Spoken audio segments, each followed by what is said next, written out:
Come on through, Cookie. I want to put my soapbox. That's basically it. Let's talk about drag and all its forms.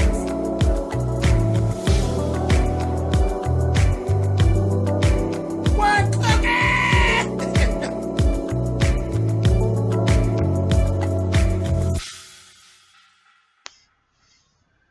Thank you guys for clicking on the video. This is my review for 911.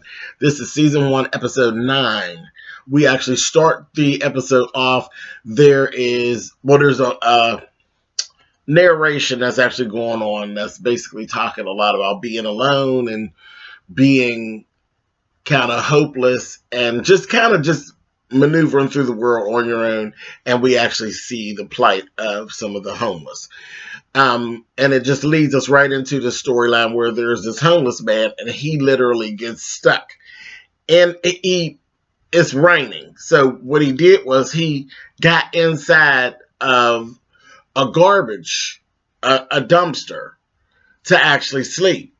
And when he woke up, that dumpster was actually being lifted up to be for the trash to be thrown into the garbage truck. So he ended up getting stuck in the garbage truck with the squasher and all of that. He had a cell phone on him. He ended up calling 911 for them to get him out. And it was so weird how it actually happened. We saw that the worker actually had earphones on, so he never heard him hollering, help, help, help, help, help. He never heard him. Ergo's why most jobs, especially service jobs, you're not allowed to wear earphones and use cell phones and earplugs and Bluetooths and all of this stuff, because this is the type of stuff that could happen. But they ended up actually getting him in time, getting him out of there with minimal crushing, but they got him out. And they were saying, well, where in the world did he get a cell phone? And they were saying, some homeless folks, their families, they're not letting them in, but they will give them a cell phone. That's different. Very different. Moving on. We see Abby over there with her mom. Now, her mother has Alzheimer's, and her conditioning is getting worse.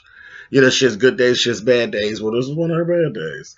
She kept asking, she was going into this baby state and this childlike state and asking Abby not to leave. And Abby has to go to work. And she says, I gotta go, but I'm going to be back, this, that, and the other. And then she slapped the hell out of her. And she's like, she's just getting worse, this, that, thing, and the other. I was like, So it was like, we got to see one of her little episodes where it was like, girl, she's off the chain. So that was messy. I was like, oh, yeah. And it happens that way. They go, it's just like a child lashing out, but it just is a grown person. That's all. It's aggravating, but what are you going to do? Then we actually see our girl Athena versus Henrietta, our ball beauty. And they found out that the ex is actually suing for custody.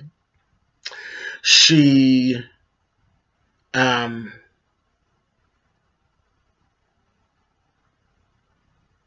talked to Athena. Athena told her, don't worry about it. I'm going to help you with getting a lawyer and all of that. I know people, I can help you with that. But what you need to do, you make divorce the last resort. Make it the last resort. Try to fight for your marriage, and this was she already knew, but she just needed, I think, somebody else to tell her. So that was kind of that thing. She just needed to hear it. And we say that Athena met someone. She met a guy at the bar and all of that. And she ended up, it's crazy. She ended up hooking up with him. Cute guy. He's cute. We've seen him bald and all of this. Well, baby, her and him got together and ended up messing around. They was getting ready to get down, baby, and she didn't mess around, and she handcuffing him. They role playing, and he handcuffs the thing to her. So now him and her are both handcuffed to the bed, and her belt with the key is on the floor, So they ended up, it was a whole mess. It was just embarrassing. It was ridiculous. She ended up having to call the 911 center, get in touch with Abby, have Abby get in touch with Henrietta so Henrietta could come and take care of it. And Henrietta wasn't no better because once she came in, she was cracking up laughing and getting ready to snap pictures with her cell phone, laughing and teasing her and embarrassed the hell out of her. Embarrassed the hell out of her. I was like, that is a whole mess. A whole mess. Moving on from that, there was a situation in an elevator, mother and son. And the mother, they're on their way going to a counseling session. And the mother was going on about this, how useless this boy was. He's 18 years old. He's useless and this, that thing, and the other. Just really, really hard on him. They go and they're on the elevator. They're going up to the floor and the cable snap. And the elevator just goes plummeting down like 6 or 7 floors. So when it hits, he had really injured his shoulder. The mother was completely knocked out. She's completely knocked out. She ended up with like a concussion or whatever. As if that wasn't bad enough, the basement of the building was flooding. So they ended up calling 911, but by the time 911 starts to get there, water is actually coming in. So they had to literally like airlift them out. And it got to a point where the water was getting up so high that the water was pulling them down. The weight of the water was pulling them down further. And Buck, they lifted the mother out, and the son and Buck were there. Buck sent the son first, and we almost lost Buck in there, but we got him out. And I got so mad because in the commercial for the show, they really built that one case up. I was like, oh, this is going to be this whole thing. Like I was thinking this was going to be as deep as the episode with the airplane type of situation about the difficulty of getting them out of this elevator, and it wasn't.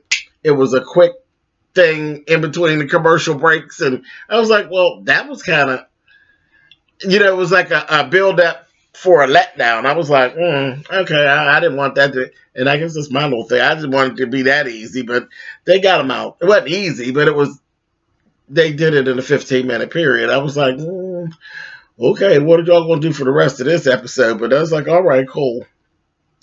We move on. We see Buck and Abby. They have a date planned, and he has gotten a hot air balloon and all of this.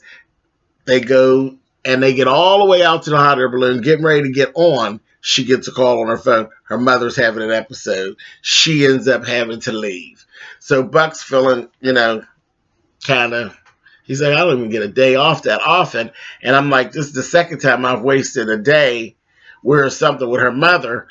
And he was just feeling some kind of way. He went and he talked to Bobby, and he was ready to kind of like let it go. Real immature.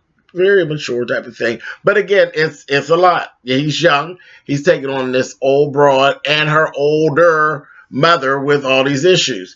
And he's like, I just want to have fun. I don't want to be, might be just too deep or whatever. And Bobby basically told him, you need to grow up.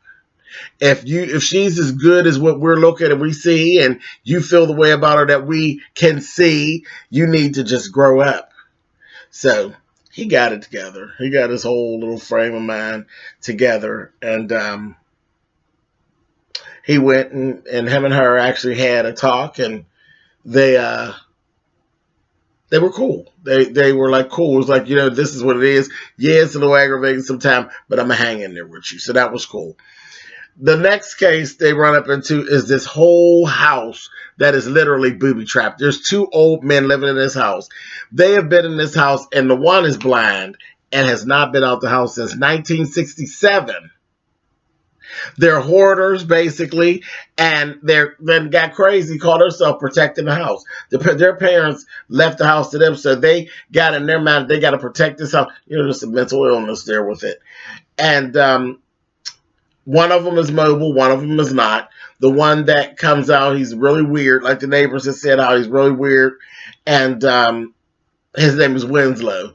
And they said how, like, when he comes home, every now and then when you see him, because you don't see him very often, maybe every couple months, he comes up, then he circles the block twice before he goes back in the house. You know, neighbors is navy. They be looking at everything you're doing. But yeah, they're weird. Anyway, they're in there. Winslow is going through the house to do something and fell through the floor. Remember, they've been in there since 1967. So ain't nothing been repaired. Ain't nothing been updated. I guess something got dry rot or whatever. He fell through the floor and got messed up. And the bad thing was, like, literally when they were trying to get them lead the 911 into the house, the whole house is booby trapped. They got a booby trap. I mean, booby trap like a Saw movie. All type of shit. I said crazy as cat shit. They were nuts. And it was a whole mess trying to get them together. And the one thing they had to send, because it was like you had to crawl into the house with so much shit everywhere. And nobody could fit but Chen. And you know Chen is scary, and everybody's scared to have him do something. But he did it. He did it and didn't get his head chopped off by the saw. There was an actual saw it was a whole mess. It was a whole mess. A whole mess. But they brought him on out of there, and you seen the blind man. He saw how ridiculous he had been by not coming out of the house, because you could just see the light on his face when the sunlight hit him. He just stood there on the porch for a minute. I was like, boy, that's some mental illness for your behind, honey. I said, woo, that was something else. Anyway, we see Henrietta, and she goes to talk to Karen. She seen her and stalked her down to a grocery store. She's talking to Henrietta. I'm talking to Karen and asking Karen, to come back and this, that, and the other. She told her never. She told her, I want you. She said, no, you do. But I'm never coming back. Get out of my face. Beat it. I was like, ooh, okay. And then the last thing we saw was Abby goes, she went in, come in from work or whatever, goes to sleep, gets up in the morning. She goes in there to talk to her mom. She's gone. She was gone. Gone. So it was like, wow, she died right after Buck made his decision to do whatever, to stay and all of that. It was like kind of messed up. But it was like things had gotten really worse. And then she just tapped out. Which was really, it was something else. It was crazy. But, and it does happen. And the funny part is with this and how fast it happened, this show actually came on Wednesday, and this review is actually late. This review is late.